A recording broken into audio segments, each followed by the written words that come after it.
Bonsoir à tous, c'est Trading avec vous. Donc après avoir vous fait les deux vidéos, donc une sur la liquidité et après comment déterminer et affiner les zones de liquidité qui sont là sur mon graphique. Donc là j'ai les rectangles qui correspondent aux liquidités bien sûr annuelles. Donc c'est les zones les plus importantes. Donc forcément si c'est les zones les plus importantes, regardez le Bitcoin, il est pas loin de la zone ici annuelle. Donc forcément il risque fortement d'aller la chercher. Faut pas se voiler la face. Il risque forcément d'aller la chercher. Donc là, sur cette vidéo, je vais vous présenter comment utiliser judicieusement Wyckoff. Ok. Wyckoff, donc distribution, accumulation, réaccu, redistrib. On va se concentrer uniquement sur la distribution et l'accumulation. Et en plus, une redistrib, c'est comme une distribution et une réaccu, c'est comme une accu. Donc le format est proche. Donc là, une distribution, c'est quoi? Donc là, je vais enlever juste mon logarithme et faire une petite explication rapide. Je vais prendre mon petit stylet. Donc là, on a quoi sur une distribution? Donc une distribution, on a par exemple un sommet qui est comme ceci. On a ensuite une réaction, donc une secousse, une réaction. Il y en a qui appellent ça un choche, d'accord, qui est un changement de caractère. Donc on a une tendance haussière et la tendance haussière s'arrête. Et on a une grosse impulsion ici, qui s'appelle un automatic rally. Derrière, on a un retest du niveau, sans prendre le sommet. Et ensuite, on a hop, une cassure ici. Donc une cassure de la structure. Mais ça reste une structure pour moi mineure, je pense, pas une structure majeure, donc structure mineure. Ensuite, sur la zone ici, on peut créer bien sûr une accumulation. Donc cette accumulation ici est faite pour aller casser ce sommet-là. D'accord? Pour prendre de la force. Voilà comment je vous explique un peu Wyckoff. Donc sur cette distribution, une distribution s'effectue comme ça. On prend de la force et après on va casser. Et bien sûr, c'est possible, on casse ici en deux temps. Car l'UT s'effectue en deux temps. Donc là, quand on a cassé ici, ensuite on va revenir dans la zone. Donc notre zone, c'est cette zone-là. Ce sommet, il s'appelle le BC. Donc là, on a le AR qui est l'automatique rallye, le ST qui reteste notre BC. Le BC, on sait que c'est de la liquidité qui doit être prise. Donc forcément, elle est prise obligatoirement par notre UA et UT.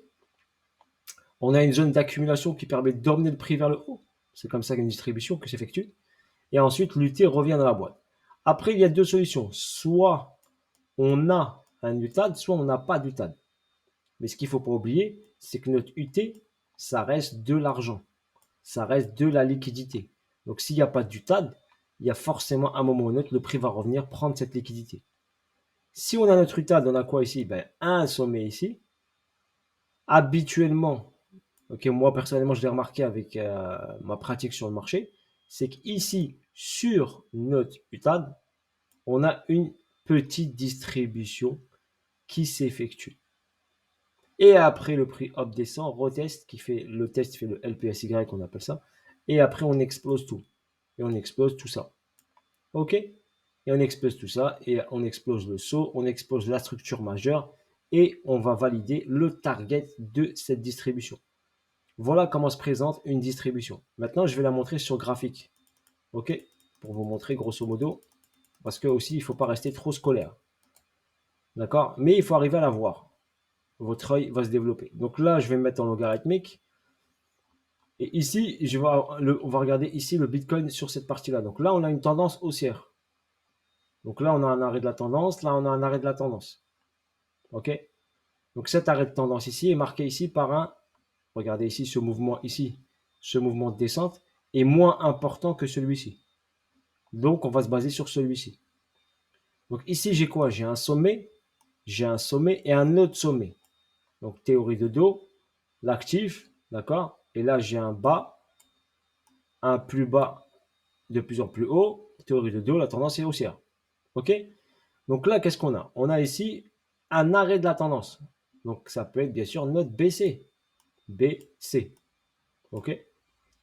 Ensuite, ici, on a une accélération vers le bas. Avec, regardez, un beau doji ici. Donc ça peut être notre AR. Automatique rallye. Qui provoque ici cette secousse. Mais c'est pas une belle secousse quand même. Mais ça reste quand même une secousse parce qu'on est quand même en weekly. Donc on a une secousse ici. Donc ça peut être notre AR. C'est remonté, ça peut être notre petit test ici, notre ST. Et là, c'est notre saut. Et là, on a potentiellement ici une accumulation. Donc, on a besoin d'accumuler pour aller chercher cette liquidité ici au-dessus. D'accord? Le prix, il a fait quoi? Eh ben, il a accumulé ici, il a accéléré, mais il n'avait pas assez de force pour péter ça en haut. Donc, qu'est-ce qu'il a fait? Il est revenu checker la zone d'accu, comme s'il faisait un pullback. Donc, c'est un pullback, hein. Donc, il est venu faire un pullback, reprendre de la force. Et là, on constate bien qu'on a bien un beau petit spring ici. Donc, une belle, on appelle ça ici un beau puits de liquidité. On appelle ça un puits de liquidité qui vide le carnet d'ordre. Donc là, on vide le carnet d'ordre et après, hop, on part. Et là, il nous fait quoi? Eh ben, il nous fait un double sommet. Et comme je vous l'ai expliqué, ce double sommet peut être juste un UT. D'accord? Mais on est en weekly, il ne faut pas oublier, hein, on est en weekly. Donc ça peut être juste un UT. Bah, on sait qu'un UT, il doit revenir entre le BC et le saut. Ok, il doit revenir dans la zone ici, sous la ligne blanche. Donc sous les 19 800, c'est le cas, donc on est bien en dessous. Mais on n'est pas cherché, bien sûr, bien en dessous. Ok? Faut faire attention à ça, on n'est pas venu chercher bien en dessous. Donc la vraie zone annuelle, c'est la zone bleue ici. Donc on doit revenir dans ce niveau-là. Ok? Maintenant, qu'est-ce qu'on constate ici? On constate qu'on a ce mouvement-là et on a un mouvement bizarroïde qui est rentré en jeu ici. Donc ce mouvement bizarroïde ici, donc ça c'est moi qui le définis comme ça et je vais vous l'expliquer comme ça. Pour moi, ce mouvement, il est fait pour protéger ce lot. Donc ça, pour moi, c'est une protection. Et en plus, on a injecté beaucoup d'ordre acheteur. Donc ça, c'est un lot protégé ici. Donc celui-là, il est protégé, le 3124. Et là, on a créé un lot pour protéger celui-ci. Comme je vous l'ai expliqué, on peut prendre ce lot sans prendre celui-ci. D'accord? On peut prendre ce lot sans prendre celui-ci, donc prendre cette liquidité-là sans casser le niveau des 3124, okay, qui est un niveau très très pertinent, okay, et ensuite aller vers le haut. Maintenant, n'oublie pas que la distribution, d'accord, elle peut se faire sans UTAD, elle peut se faire sans UTAD, d'accord, et juste un retest de la zone et repartir. Ou bien pour faire un UTAD, donc faire un atterrage. Moi, je viserais bien sûr, vu que la force acheteuse est importante, ok, donc quand on reviendra ici, je pense que la viande acheteuse sera importante, donc un sommet, un ATH, voire un UTAD serait judicieux. Ce qu'il ne faut pas oublier, c'est que cette distribution qui se met en place, on la voit ici en weekly. D'accord? Il y en a qui vont dire que c'est une réaccumulation. On va la déterminer ici pour moi comme une distribution. Parce que j'ai un prix qui fait quoi? Ben, j'ai un prix qui est monté.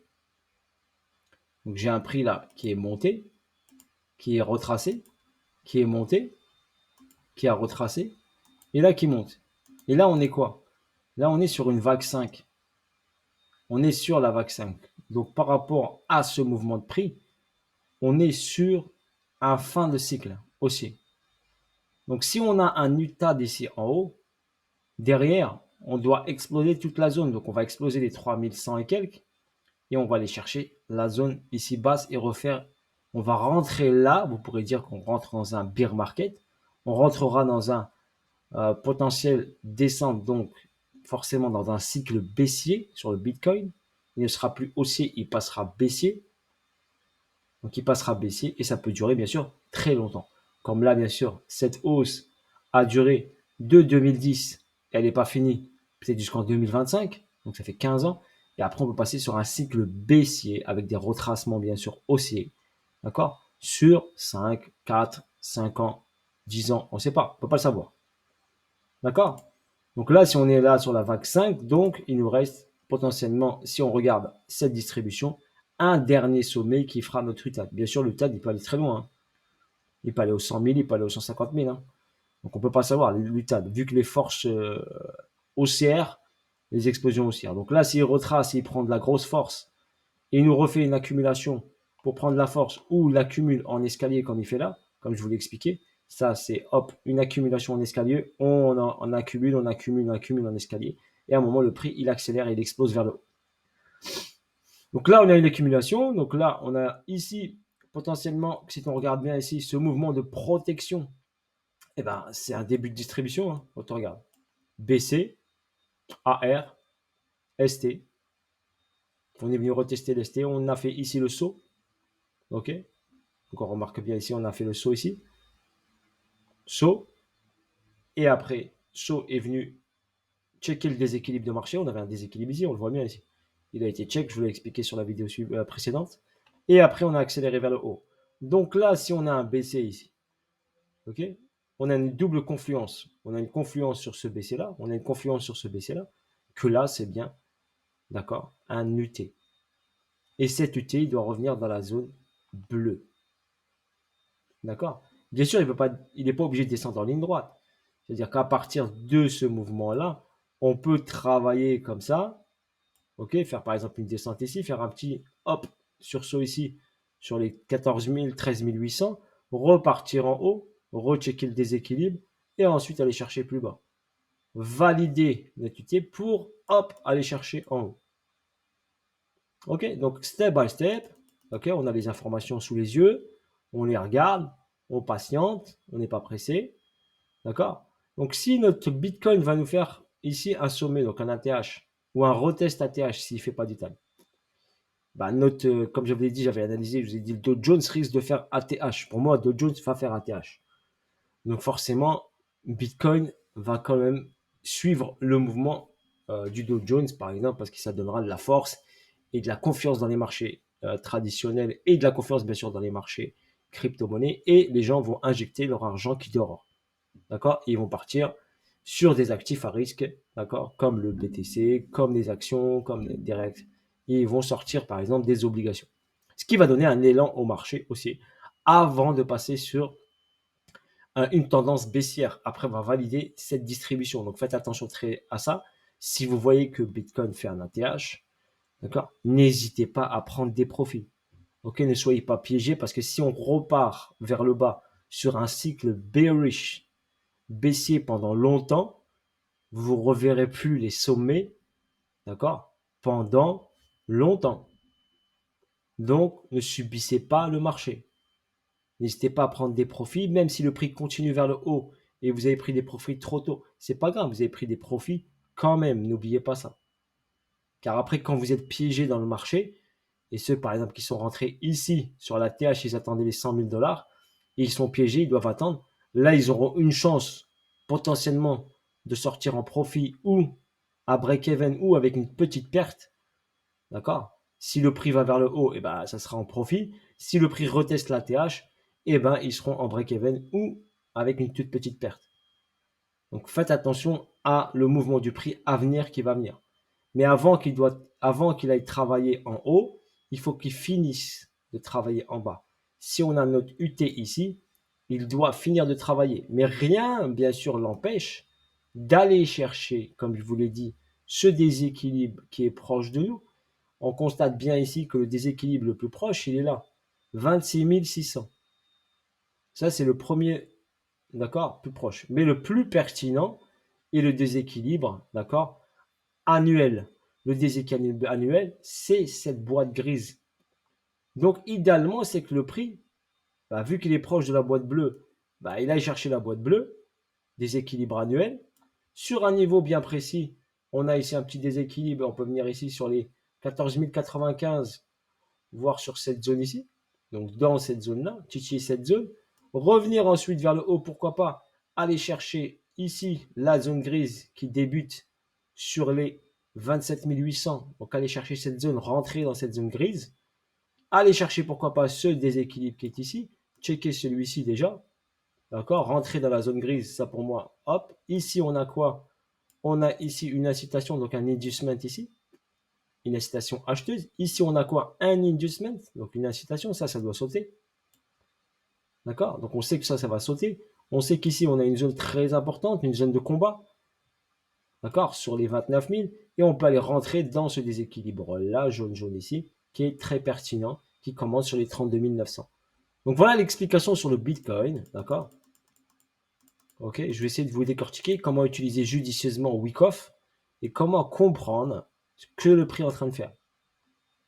Ok, on a dit sur le saut, on a une accumulation, et bien là, on a notre accumulation. Ça, tout ça, pour moi, c'est une accumulation par rapport à ce BC là. Et cette accumulation ici, on a comme une distribution qui se forme pour pousser ensuite le prix vers le haut. OK, avec notre spring ici. Il y en a qui vont déterminer ça comme une AQ. Donc là, on a un STB, on a un spring et on part. D'accord? On peut avoir aussi un début de distribution qui se met en place. Ça dépend comment on l'interprète. OK? Ça dépend comment on l'interprète ce niveau-là. En tout cas, ce niveau est très important et très pertinent car, comme je vous l'ai dit, ce mouvement de prix, donc celui-ci, est fait pour protéger ce lot et ce lot. Parce qu'il ne faut pas oublier que le lot, il est ici. Ce niveau-là est super pertinent. D'accord? Il est protégé et celui-là protégé. Donc la théorie de dos, regardez, il est plus bas de plus en plus haut. Donc on peut revenir dans cette zone-là. Donc il ne faut pas avoir peur si le BTC revient dans cette zone-là. Il ne faut pas flier. On sait que le volume profile est à 9138. Là, pour moi, ce serait une opportunité, une aubaine de rentrer pour aller chercher au moins un retest de la TH. Et après, si ça va plus haut, eh ben ça va plus haut. Et après, tout le reste ira plus haut, les altcoins, tout ça. D'accord? Mais il ne faut pas flipper. Vous considérez que cette baisse ici, pour vous, c'est une aubaine. C'est une aubaine, d'accord, pour aller faire des profits. OK? Voilà. Mais n'oubliez pas qu'il peut travailler encore sur cette zone-là, parce que là, il est en train de travailler sur cette zone. OK, voilà en ce qui concerne ce que je vois moi personnellement sur BTC. Donc, je voulais un peu décortiquer au max. Le gros piège, était sur BTC, bien sûr. Le gros piège était sur la zone, la première zone, parce que là, on a la zone ici. Mais le premier piège du BTC était sur cette zone-là. Donc, ici, on pouvait directement faire ça, ça, ça, ça, repartir faire en haut avant de redescendre. D'accord? Parce que des fois, l'UT, comme je vous l'ai dit, il n'est pas obligé de revenir dans la boîte. Mais là, il est revenu dans la boîte. OK, donc on a cassé ce niveau, on a cassé cette structure. Donc on a cassé cette structure mineure. OK, on l'a cassé ici une fois revenu cassure. D'accord, on a bien cassé cette structure-là. OK, mais on peut y revenir, y travailler encore un petit peu, prendre de la force pour repartir vers le bas. Donc, soyons vigilants. Pour moi, la zone la plus proche pour l'instant est cette zone-là. Parce que ici, quand on regarde bien, elle est proche de 2000 $. 2800 $. Tandis que celle-ci, elle est à 27 000. Donc là, il nous faut 11 000, 12 000 $ pour aller chercher. Donc c'est plus judicieux d'aller chercher en bas avant d'aller chercher en haut. Ok, c'est juste question là. D'accord. Après, si vous utilisez bien sûr les trendlines, comme je vous l'ai dit, je vous ferai une vidéo sur les trendlines. Si on utilise cette trendline ici, ok, cette trendline là, c'est une trendline qui supporte de l'argent. Donc on a supporté de l'argent, on a celle, on a celle, on a celle. On a ce mouvement là, hop, qui incite les gens à acheter. Donc c'est un mouvement d'incitation acheteuse derrière. Ok, mais le mouvement est bullish. Donc hop, on descend, on incite encore une autre fois, on incite encore une autre fois et on fait cette belle bougie là qui prend toute la liquidité de ce niveau-là. Ça sera peut-être sur une vidéo suivante si j'ai un peu le temps de vous la faire aujourd'hui ou prochainement.